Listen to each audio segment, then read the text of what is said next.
Hey guys, how are you experiencing this first week of quarantine? Good, and also I'm really sad because school and the coronavirus, I'm scared of it. Kind of good and kind of bad because we get to spend more time with our family, and bad because I'm kind of missing school and all the parties and stuff. I've been liking it last week, but this week I have this really thick packet that I'm really not enjoying. It's 60 pages or something. Here's Kai. How about you, Kai?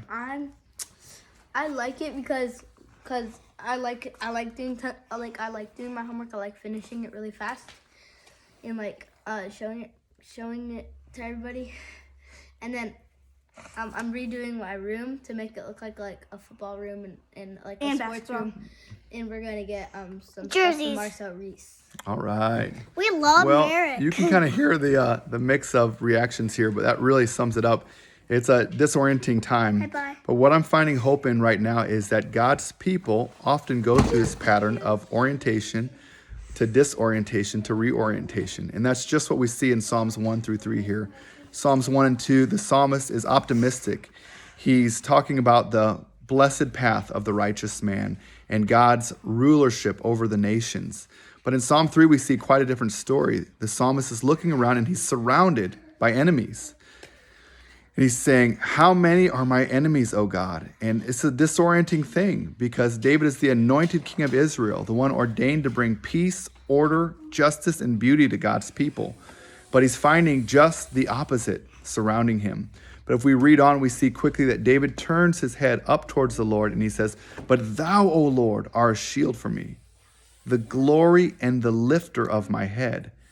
So in a time of disorientation, he finds something solid in God's faithfulness, in God's protection, in God's love and care. And we see the same thing in the life of Christ. Christ, who left his perfect orientation in heaven to live a sinless life on earth, but quickly found himself in 30 short years, himself brutally beaten and nailed to a cross. How disorienting.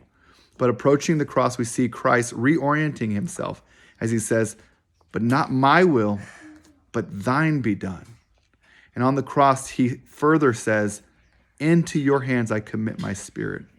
He finds reorientation in looking to the only source of stability, faithfulness, and goodness on the earth. It's God's loving care, even in the midst of heartache and hardship. So take this good word, saints, in this difficult time.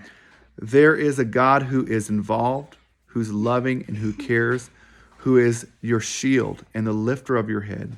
Please find peace and rest in this good word. The Lord bless you, saints. Peace.